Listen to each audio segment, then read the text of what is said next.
E deputados e senadores avaliam que a tendência é que o Congresso rejeite a medida provisória que retoma a tributação gradual da folha de pagamento das empresas.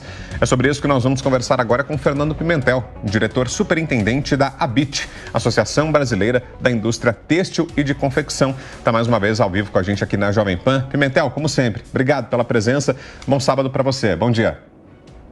Bom dia, Vitor. Bom dia, Paulo. Um prazer estar com vocês novamente e com todos aqueles que nos ouvem. Pergunto a você, Pimentel, como é que estão essas articulações junto aos parlamentares? O setor têxtil seria um dos afetados por essa medida do governo. A reoneração da folha tinha sido um alívio lá atrás, quando o Congresso derrubou o veto do presidente Lula à desoneração, né? Ou seja, livrou as empresas os 17 setores aí que foram beneficiados desse pagamento, mas agora veio a proposta do ministro da Fazenda, Fernando Haddad. Mas como é que estão essas conversas do setor junto ao Congresso? A tendência é que essa medida provisória também seja derrubada, Pimentel? Olha, esse é um tema que desde a semana passada vem permeando as conversas dos setores com os parlamentares, mesmo num período de recesso, festas de fim de ano e outras coisas. Nós entendemos que o que aconteceu não foi positivo, óbvio, porque houve a aprovação, houve o veto, houve a derrubada do veto, e em seguida uma tentativa da derrubada da derrubada.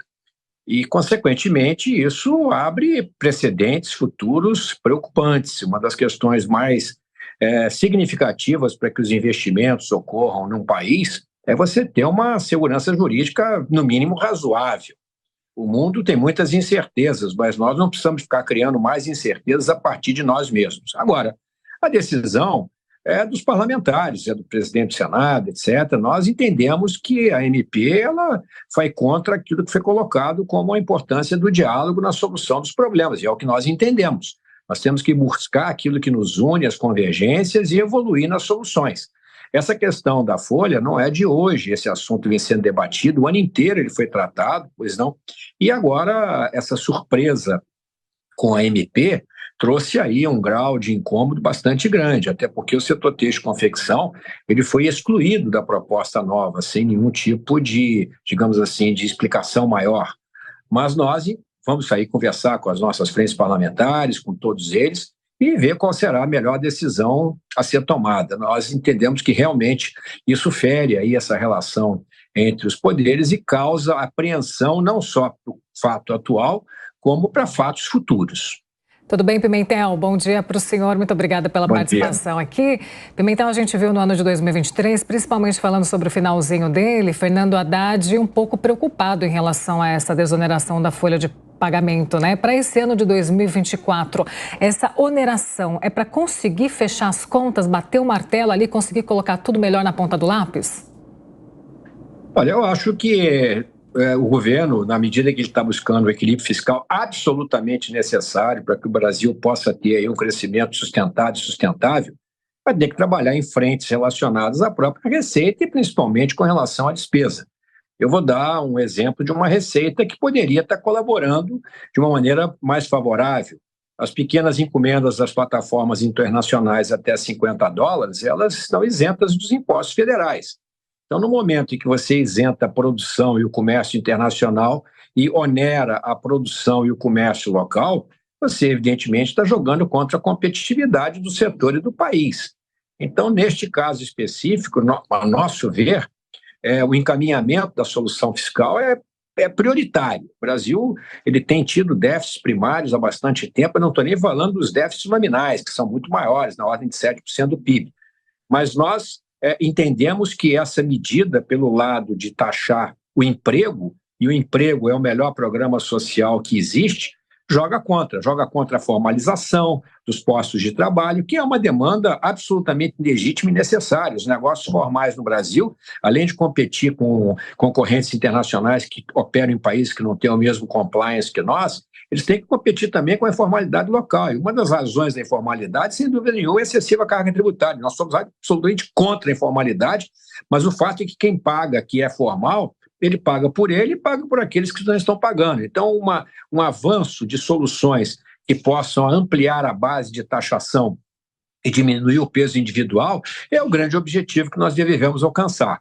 E na questão da folha, foi colocado que, terminada a reforma sobre o consumo, o governo se debruçaria na questão da reforma da renda e da questão da folha de pagamentos. Então, a nosso ver, essa MP ela joga contra todo esse processo que estava delineado e traz para aqueles que estavam aí terminando o ano com determinado tipo de planejamento um grau de incerteza muito grande. Portanto, nós estamos aí conversando efetivamente com os parlamentares das nossas frentes, são diversos setores, para encontrar um caminho que seja o caminho da prosperidade, um caminho de reduzir custos e aumentar a empregabilidade do país. Esse é o desejo, esse é o objetivo que nós estamos aí dedicados desde sempre, mas principalmente nessa reta final do ano em função da questão da folha.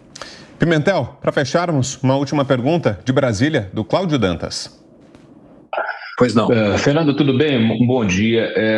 Tem um aspecto dessa MP que é pouco explorado, porque o texto modificou, ele tirou a expressão setores, né, os 17 setores, e passou a tratar como atividade. Parece 42 atividades estão listadas nessa MP, nesse texto da MP. Que tipo de sensibilidade isso cria para justamente esse debate que nós estamos tendo agora em virtude dessa possível reoneração gradativa? Isso muda completamente, porque o setor têxtil e confecção foi excluído. Então, ele que é um pioneiro nessa modelagem de pagamento da contribuição patronal à Previdência pelo faturamento ou pela folha, ele foi posto de lado. E é um setor que emprega mais de 1.300.000 pessoas em todo o território nacional e que atende aí, está entre os 5 maiores do mundo, mas que enfrenta uma concorrência pesadíssima, principalmente dos países asiáticos. Então, essa exclusão, essa mudança de setores para atividades econômicas foi uma novidade posta na MP e que eu diria que causou muito espanto, na medida em que isso não estava, primeiro a MP em si, e muito menos a MP como ela foi apresentada. E óbvio que isso também está trazendo na conversa com os parlamentares tratativas para que isso seja recuperado e restaurado de acordo com a vontade soberana da sociedade que se deu através das votações no Senado e na Câmara. Portanto, mudou, inclusive, a forma como o assunto estava sendo posto desde 2011. E, de novo, nós temos que estar sempre abertos para discutir soluções amplas para que a gente reduza o custo de uma forma geral, em todos os segmentos da economia. Mas, enquanto isso não acontece, não há nenhuma razão para você reonerar pelo menos parte de setores que empregam muito e que enfrentam aí uma disputa mercadológica enorme, como é o caso da indústria têxtil e confecção, incluindo não só as importações convencionais, como as importações de pequeno valor, que estão isentas dos impostos federais e que poderiam contribuir bastante para o equilíbrio das contas públicas, sem sacrificar a produção e o emprego brasileiro. Muito bem, ouvimos aqui no Jornal da Manhã o Fernando Pimentel, diretor superintendente da ABIT, Associação Brasileira da Indústria Têxtil. Obrigado, Pimentel, mais uma vez, pela sua presença aqui. Bom final de semana. Obrigado, bom fim de semana para vocês.